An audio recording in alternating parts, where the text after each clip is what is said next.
Општина Штип им кажа не на превозниците. Одбиени 5 од 7 понуди за ученички превоз. Според комисијата, понудите на дел од заинтересираните превозници биле непристојни и претерани. Комисијата на градоначалникот со извештај му предложи да ги поништи постапките или поради не поднесена ниедна понуда за истиот дел или поради превисоки цени кои што не беа реални на пазарот, па затоа се склучи само за 2 релации. На овој начин, општината покажала принципијалност и одговорност, но сега прашање е дали ќе има кој од септември учениците да ги носи на школа. Сега сме во тек на нова постапка за да распишеме тендер за оние релации кои што беа поништени за да може да се покријат. Се надеваме дека тендерот до почетокот на школската година ќе биде завршен, така што учениците ќе можат да патуваат слободно.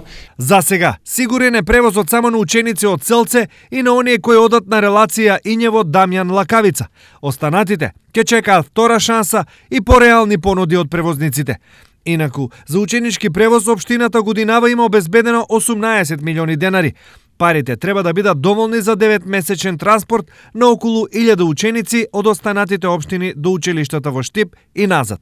Сепак, превозниците од општина Штип имаат за земање уште околу 350.000 евра, стар долг кој не е платен уште од претходниот состав. Евидентно е дека вкупниот долг спрема добавувачите, односно превозниците, се намалува и со текот на времето, очекувајќи помош од Министерството за образование, очекуваме дека ќе го изрегулираме целосно овој долг. Инаку, општината досега успеа да врати околу 150.000 евра од првичниот долг кој изнесуваше половина милион евра.